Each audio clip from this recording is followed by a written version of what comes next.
ദൈവ തിരുനാമം വാഴ്ത്തപ്പെടുമാറാകട്ടെ. നമ്മെ സ്നേഹിക്കുന്നവനും നമ്മുടെ പാപം പോക്കി നമ്മെ തൻ്റെ രക്തത്താൽ വിടുവിച്ച് തൻ്റെ പിതാവായ ദൈവത്തിന് നമ്മെ രാജ്യവും പുരോഹിതന്മാരും ആക്കി തീർത്തവനുമായ യേശുക്രിസ്തുവിൻ്റെ ധന്യനാമത്തിൽ എഡിഫയിങ് തോട്ട്സിൻ്റെ എല്ലാ മാന്യ ശ്രോതാക്കൾക്കും എൻ്റെ സ്നേഹ വന്ദനം.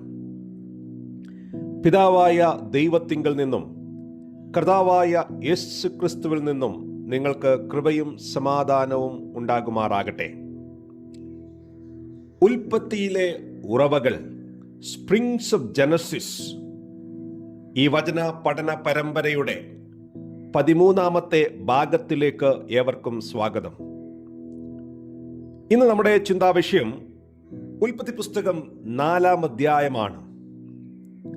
ഉൽപ്പത്തി പുസ്തകം 4-ാം അധ്യായം, അതിൻ്റെ ആദ്യത്തെ 5 വാക്യങ്ങൾ നമുക്ക് പ്രാരംഭമായി ഒന്ന് വായിക്കാം.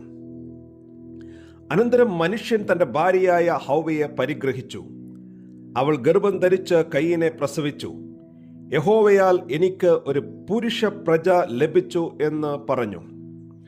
പിന്നെ അവൾ തൻ്റെ അനുജനായ ഹാബേലിനെ പ്രസവിച്ചു. ഹാബേൽ ആട്ടിടയനും കയീൻ കൃഷിക്കാരനും ആയിത്തീർന്നു. കുറെ കാലം കഴിഞ്ഞിട്ട് കയീൻ നിലത്തെ അനുഭവത്തിൽ നിന്ന് യഹോവയ്ക്ക് ഒരു വഴിപാട് കൊണ്ടുവന്നു. ഹാബേലും ആട്ടിൻകൂട്ടത്തിലെ കടിഞ്ഞൂലുകളിൽ നിന്നും അവയുടെ മേധസ്സിൽ നിന്നും തന്നെ ഒരു വഴിപാട് കൊണ്ടുവന്നു. യഹോവ ഹാബേലിലും അവൻ്റെ വഴിപാടിലും പ്രസാദിച്ചു, കയീനിലും അവൻ്റെ വഴിപാടിലും പ്രസാദിച്ചില്ല. കയീന് ഏറ്റവും കോപമുണ്ടായി, അവൻ്റെ മുഖം വാടി.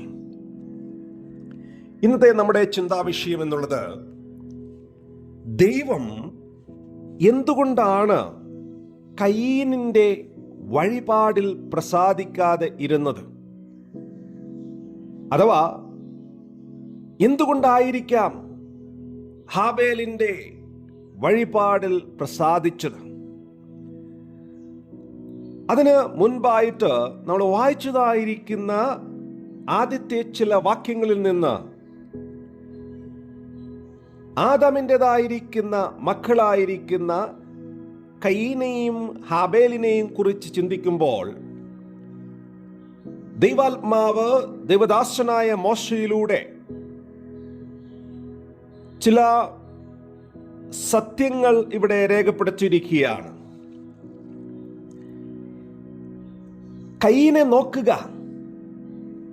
കയീൻ എന്ന് പറയുമ്പോൾ ആ വ്യക്തിക്ക് അനേക പ്രിവിലേജുകൾ ഉണ്ടായിരുന്നതായിട്ട് നമുക്ക് കാണുവാനായിട്ട് കഴിയുകയാണ്. 1-ാം വാക്യത്തിലേക്ക് വരുമ്പോൾ അവിടെ നമുക്ക് കാണുവാനായിട്ട് കഴിയുന്നത്, he was the first born. ആദമിൻ്റെയും ഹവ്വയുടെയും ആദ്യ ജാതനായിരുന്നു കയീൻ എന്ന് നമുക്ക് കാണുവാനായിട്ട് കഴിയും. പഴയ നിയമത്തിൽ പ്രത്യേകിച്ച് ഈ ആരംഭകാലങ്ങളിൽ ആദ്യ ജാതന്മാർക്ക് വലിയ പ്രാധാന്യമുള്ളതായിരിക്കുന്ന കാലഘട്ടത്തിലാണ് കയീൻ ജനിച്ചത് എന്ന് നമുക്കറിയാം. ആദമിൻ്റെയും ഹവ്വയുടെയും ജീവിതത്തിൽ ഒരു വലിയ അനുഗ്രഹമായിട്ട്, ദൈവത്തിൻ്റെ നന്മയായിട്ട് കയീൻ ജനിക്കുകയാണ്. രണ്ടാമത്തെ പ്രത്യേകത ഇവിടെ കാണുവാനായിട്ട് കഴിയുന്നത്, ആദമും ഹൗവയും അദ്ദേഹത്തിന് നൽകിയ പേരാണ് വളരെ അർത്ഥസമ്പുഷ്ടമായിരിക്കുന്നത്. നോക്കുക, കയീൻ എന്ന് പറഞ്ഞാൽ ഇതാ ഒരു മകൻ, അല്ലെങ്കിൽ എനിക്ക് ഒരു പുരുഷ പ്രജ ലഭിച്ചിരിക്കുന്നു. എന്തുകൊണ്ടായിരിക്കാം ഹൗവ അങ്ങനെ ഒരു പേര് ഈ വ്യക്തിക്ക്, ഈ മകന് ഇടുവാനായിട്ടിടയായി തീർന്നത്? തീർച്ചയായിട്ടും അതിന്റെ കാരണം 3-ാം അധ്യായം 15-ാം വാക്യത്തിലാണ് നമുക്ക് കാണുവാനായിട്ട് കഴിയുന്നത്. അവിടെ ദൈവത്തിൻ്റെതായിരിക്കുന്ന വലിയ വാഗ്ദത്തം ആദമിനും ഹവ്വയ്ക്കും ലഭിക്കുവാനായിട്ട് ഇടയായി തീർന്നു. സ്ത്രീയുടെ സന്തതി അവന്റെ കുതികാൽ തകർക്കും. പിശാചിൻ്റെതായിരിക്കുന്ന ശക്തിയെ തകർക്കുവാൻ സ്ത്രീയുടെ സന്തതിയായിട്ട് ഒരു മകൻ ലഭിക്കും എന്നുള്ളതായിരിക്കുന്ന, ഒരു മകൻ ജനിക്കുമെന്നുള്ളതായിരിക്കുന്ന വലിയ വാഗ്ദത്തം ദൈവം അവർക്ക് ഏദൻ തോട്ടത്തിൽ വെച്ച് നൽകുവാനായിട്ട് ഇടയായി തീർന്നു. അതുകൊണ്ട് തന്നെ ആദ്യത്തെ മകൻ ലഭിച്ചപ്പോൾ, ആദ്യത്തെ മകൻ ജനിച്ചപ്പോൾ ഹവ്വ അവന് ആ അർത്ഥത്തിലുള്ളതായിരിക്കുന്ന മനോഹരമായിരിക്കുന്ന പേര് ഇടുകയാണ്. ഇതാ എനിക്ക് ഒരു മകൻ ലഭിച്ചിരിക്കുന്നു. ഇവനായിരിക്കാം ആ സ്ത്രീയുടെ സന്തതി, നമ്മെ വിടുവിക്കുവാനായിട്ടുള്ള, നമ്മുടെ പാപത്തിൽ നിന്ന് നമ്മെ വിടുവിക്കുവാൻ ദൈവം അയച്ചതായിരിക്കുന്ന ആ സന്തതി എന്ന് അവർ വിശ്വസിച്ച് അവർ കരുതി ആ പേര് ഇടുകയാണ്. കയീന് ഇതാ ഒരു പുരുഷ പ്രജ. എന്നിട്ട് രണ്ടാമത്തെ മകനായ ഹാബേൽ ജനിക്കുമ്പോൾ ഹാബേലിന് ഇട്ട പേര് നമുക്കറിയാം. ഹാബേൽ, ഹാബേൽ എന്ന് പറഞ്ഞാൽ വാനിറ്റി എന്ന് പറഞ്ഞാൽ പച്ച മലയാളത്തിൽ പറയുകയാണെങ്കിൽ ആവശ്യമില്ലാത്തവൻ. ഞങ്ങൾക്ക് ഒരു മകൻ ലഭിച്ചിരിക്കുകയാണ്, കയീനെ ഞങ്ങൾക്ക് ലഭിച്ചു, അവനാണ് സ്ത്രീയുടെ സന്തതി. ഇനി നീ ജനിച്ചപ്പോൾ, അല്ലെങ്കിൽ ഹാബേൽ ജനിച്ചപ്പോൾ ഹാബേലിന് ഹാബേൽ അല്ലെങ്കിൽ വാനിറ്റി, മായ എന്നുള്ളതായിരിക്കുന്ന പേര് ഇടുകയാണ്. ക്ഷണഭങ്കുരം, ആവശ്യമില്ലാത്തതായിരിക്കുന്ന, ഞങ്ങൾക്ക് ദൈവത്തിൻ്റെതായിരിക്കുന്ന സന്തതി ലഭിച്ചു കഴിഞ്ഞു എന്നുള്ളതായിരിക്കുന്ന അർത്ഥത്തിൽ ആ പേര് ഇടുകയാണ്. ഇവിടെ മാത്രമല്ല, തുടർന്ന് നമ്മൾ ഈ വേദപുസ്തകത്തിലെ അനേക സഹോദരിമാർ അവർക്ക് മക്കൾ ജനിച്ചപ്പോൾ ഇതേ അർത്ഥമുള്ള പേരാണ് ഇട്ടത് എന്ന് നമുക്ക് കാണുവാനായിട്ട് കഴിയും.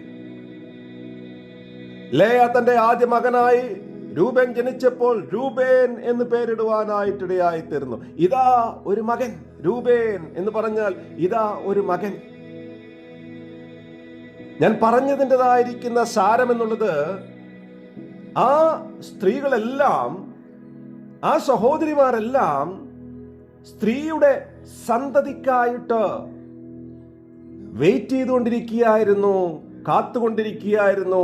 മകനെ ലഭിച്ചപ്പോൾ ആ അർത്ഥത്തിൽ അവർ പേരിട്ട് ആ വാക്തത്വത്തിനായിട്ട് കാത്തുകൊണ്ടിരിക്കുകയായിരുന്നു. കയീൻ അവരുടെ പ്രതീക്ഷയുടെ മകനായിരുന്നു. മൂന്നാമത്തെ കാര്യത്തിലേക്ക് കടന്നു വരുമ്പോൾ ഇവിടെ നമുക്ക് കാണുവാനായിട്ട് കഴിയുന്നത് 4-ാം വാക്യത്തിൽ, 3-ാം വാക്യത്തിന്റെ അവസാന ഭാഗത്ത്, കുറെ കാലം കഴിഞ്ഞിട്ട് കയീൻ നിലത്തെ അനുഭവത്തിൽ നിന്ന് യഹോവയ്ക്ക് ഒരു വഴിപാട് കൊണ്ടുവന്നു. ഇംഗ്ലീഷിൽ അത് കുറച്ചുകൂടെ ക്ലിയർ ആണ്. In the course of time എന്ന് പറഞ്ഞാൽ ശരിയായിരിക്കുന്ന സമയത്ത് കയീൻ ഒരു വഴിപാട് കൊണ്ടുവന്നു എന്നുള്ളതാണ്. ഞാനിങ്ങനെ പറഞ്ഞ് മുന്നോട്ട് പോകുവാനായിട്ട് കർത്താവിൽ ശരണപ്പെടുകയാണ്. ആദാം തന്റെ മക്കളോട് പറഞ്ഞ സമയത്ത്, ആ കറക്റ്റ് സമയത്ത് വഴിപാട് കൊണ്ടുവന്നവനാണ് കയീൻ എന്ന് നമുക്ക് കാണുവാനായിട്ട് കഴിയും. ഇന്ന് ഞാൻ പറഞ്ഞു വരുന്ന കാര്യം എന്ന് പറയുന്നത്, കയീൻ എന്ന് പറഞ്ഞാൽ മോശക്കാരനായിരിക്കുന്ന അല്ലെങ്കിൽ തെറ്റുകാരനായിരിക്കുന്ന ഒരു വ്യക്തിയായിരുന്നില്ല. ആദിജാതനായിരുന്നു, പ്രതീക്ഷയുടെ നിറകുടമായിരുന്നു. കൃത്യസമയത്ത് മാതാപിതാക്കളുടേതായിരിക്കുന്ന പഠിപ്പിക്കൽ, അവരുടേതായിരിക്കുന്ന അഡ്വൈസ് അനുസരിച്ച് യാഗം കൊണ്ടുവന്നവനായിരുന്നു, വഴിപാട് കൊണ്ടുവന്നവനായിരുന്നു. എന്നാൽ വളരെ ശോചനീയമായിരിക്കുന്ന ഒരു കാര്യം ഇവിടെ ദൈവാത്മാവ് രേഖപ്പെടുത്തിയിരിക്കുകയാണ്. കയീനിലും അവന്റെ വഴിപാടിലും പ്രസാദിച്ചില്ല. യഹോവ കയീനിലും അവന്റെ വഴിപാടിലും പ്രസാദിച്ചില്ല, ആബേലിലും അവന്റെ വഴിപാടിലും പ്രസാദിച്ചു. മായയായ ആബേൽ ആദിജാതനല്ലാത്ത ആബേൽ. എന്നാൽ അവന്റെ വഴിപാടിൽ ദൈവം പ്രസാദിക്കുവാനായിട്ടിടയായിത്തീർന്നു. പലപ്പോഴും നമ്മൾ ഇതിന് കാരണം തിരയുന്നവരാണ്. എന്തായിരിക്കാം ഹാബേലിന്റെ വഴിപാട് ദൈവം സ്വീകരിക്കുവാനും കയീന്റെ വഴിപാട് ദൈവം തിരസ്കരിക്കുവാനും ഇടയായി തീർന്നത്? പലപ്പോഴും നമ്മൾ കണ്ടെത്തുന്നതായിരിക്കുന്ന ഉത്തരമെന്ന് പറയുന്നത്, ഹാബേൽ ആട്ടിൻകൂട്ടത്തിലെ കടിഞ്ഞൂലുകളിൽ ഒന്നിനെ കൊണ്ടുവന്നു. ദൈവസന്നിധിയിൽ രക്തത്താലുള്ള ഒരു വഴിപാട് കൊണ്ടുവന്നു. എന്നാൽ കയീൻ അവിടെ കൊണ്ടുവന്നത് നിലത്തെ അനുഭവത്തിൽ നിന്നുള്ള, തന്റെ കൃഷിയിൽ നിന്നുള്ള ഒരു വഴിപാട് ആയിരുന്നു. രക്തം കൂടാതെയുള്ള വഴിപാട്. തീർച്ചയായിട്ടും അതിന് യാതൊരു സംശയവുമില്ല, അതിൽ വലിയ വ്യത്യാസമുണ്ട്. എന്നാൽ അതിനു മുൻപായിട്ട്, അതിലൊക്കെ ഉന്നതമായിട്ട് ദൈവവചനം രേഖപ്പെടുത്തുന്നതായിരിക്കുന്ന, ഇവിടെ അന്തർലിഖിതമായിരിക്കുന്ന ചില കാര്യങ്ങൾ നാം ശ്രദ്ധിക്കേണ്ടത് വളരെ ആവശ്യമാണ്. ഇവിടെ നമ്മൾ കാണുവാനായിട്ട് കഴിയുന്നത് 4-5 വാക്യങ്ങളിൽ കയീനിലും അവന്റെ വഴിപാടിലും ദൈവം പ്രസാദിച്ചില്ല.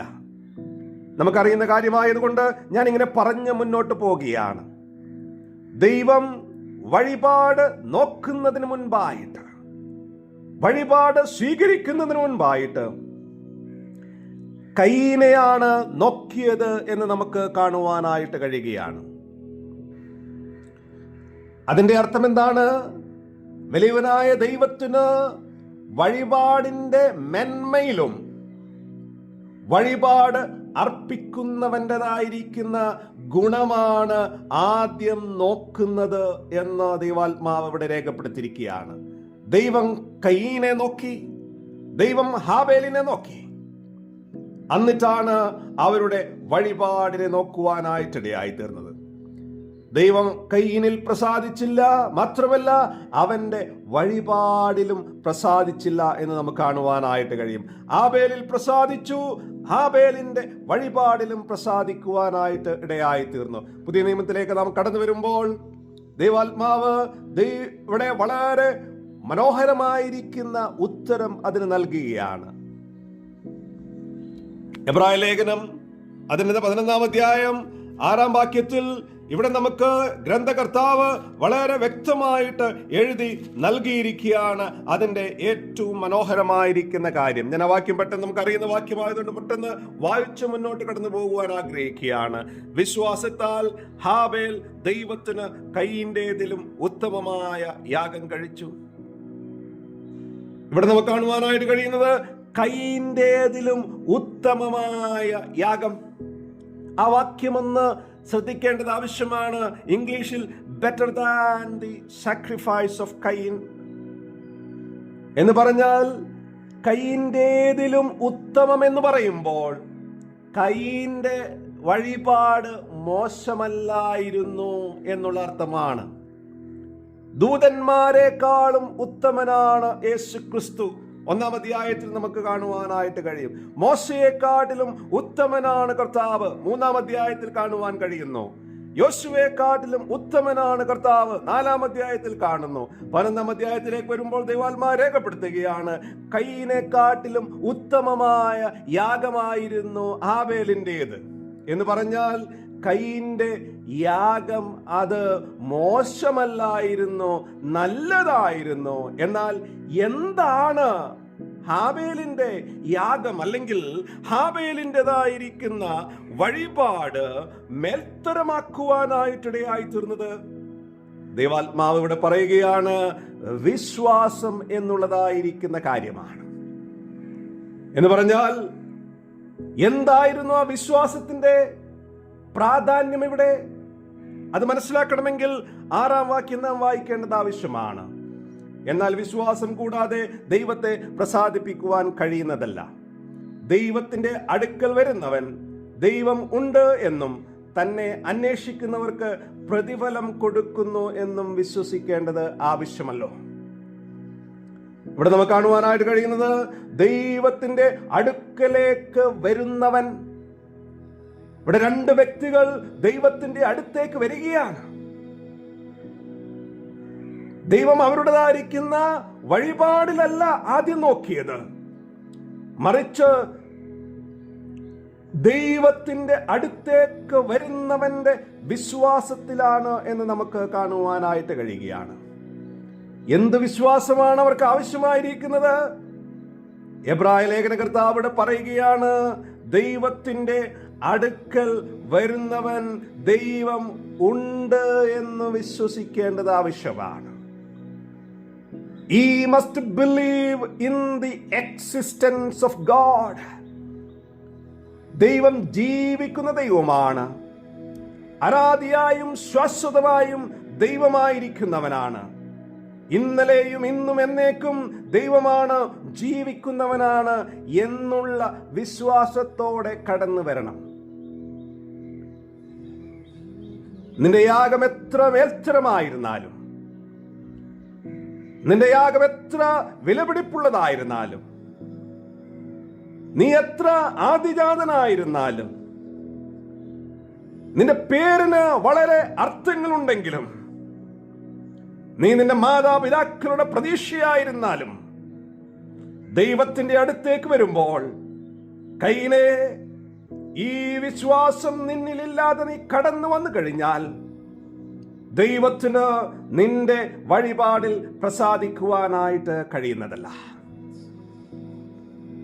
അത് മാത്രമല്ല, അവിടെ ഒരു കാര്യം കൂടെ പറയുകയാണ്, തന്നിൽ തന്നെ അന്വേഷിക്കുന്നവർക്ക് പ്രതിഫലം കൊടുക്കുന്നു എന്നും വിശ്വസിക്കേണ്ടതല്ലോ. ദൈവത്തിന്റെ അടുത്തേക്ക് കടന്നു വരുമ്പോൾ ഈ വിശ്വാസമായിട്ട് കടന്നു വരേണ്ടത് ആവശ്യമാണ്. കയീന് ആദിജാതനായിരുന്നു, മാതാപിതാക്കളുടെ പ്രതീക്ഷയായിരുന്നു. കൃത്യസമയത്ത് ദൈവസന്നിധിയിലേക്ക് കടന്നു വന്നവനായിരുന്നു, നല്ലൊരു യാഗവുമായിട്ട് കടന്നു വന്നവനായിരുന്നു. എന്നാൽ മായയായിരിക്കുന്ന ഹാബേൽ, രണ്ടാമനായിരിക്കുന്ന ഹാബേൽ തന്റെ യാഗവുമായി ദൈവസന്നിധിയിലേക്ക് കടന്നു വന്നപ്പോൾ ആ യാഗത്തിൽ ദൈവം പ്രസാദിക്കുവാനായിട്ടിടയായി തീർന്നു. കാരണം ഹാബേൽ കടന്നു വന്നത് എനിക്കായി ജീവിക്കുന്ന ഒരു ദൈവം ഉണ്ട് എന്നുള്ള വിശ്വാസത്തോടെയാണ്. ഹാബേൽ കടന്നു വന്നത് എന്നെ കാത്തിരിക്കുന്ന ഒരു ദൈവം, എന്നോട് കൂട്ടായ്മ ആചരിക്കുവാനായിട്ട് വെയിറ്റ് ചെയ്യുന്ന ഒരു ദൈവം ഉണ്ട് എന്നുള്ള വിശ്വാസത്തിലാണ്.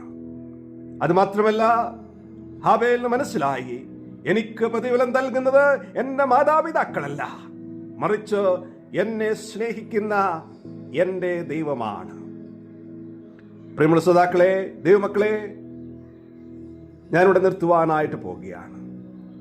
ദൈവസന്നിധിയിലേക്ക് വരുമ്പോൾ നമ്മൾ എന്ത് കൊണ്ടുവരുന്നു എന്നുള്ളത് വളരെ പ്രാധാന്യമുള്ളതാണെങ്കിൽ തന്നെയും അതിലൊക്കെ പ്രാധാന്യമുള്ളതാണ് നാം എങ്ങനെ ആയിരിക്കുന്നു എന്നുള്ളത്. വിശ്വാസം കൂടാതെ ദൈവത്തെ പ്രസാദിപ്പിക്കുവാൻ കഴിയുന്നതല്ല. വിശ്വാസത്തോടെ അവന്റെ സന്നിധിയിൽ കടന്നു വന്ന് ദൈവം നമ്മിൽ പ്രസാദിക്കട്ടെ. ദൈവനാമം മഹത്വപ്പെടുമാറാകട്ടെ. ആമേൻ. സാധുവെന്നെ കൈവിടാതെ നാഥനെന്നും നടത്തിയിടുന്നു. സാധുവെന്നെ കൈവിടാതെ നാഥനെന്നും നടത്തിയിടുന്നു. അന്ത്യത്തോളം ചിറകടിയിൽ അവൻ കാത്തിടും ധരയിൽ. അന്ത്യത്തോളം ചിറകടിയിൽ അവൻ കാത്തിടും ധരയിൽ.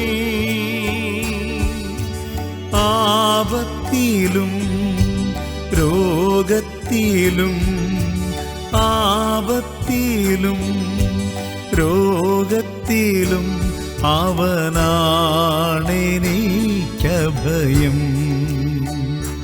സാധുവെന്നെ കൈവിടാതെ നാഥനെന്നും നടത്തിയിടുന്നു.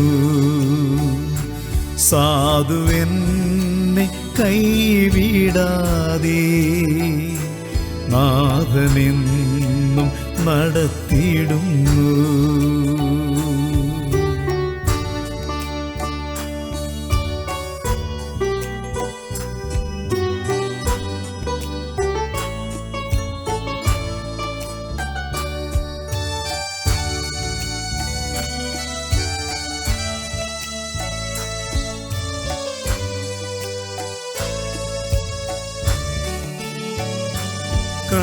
കണ്ണുനീരിൻ താഴ്വരയിൽ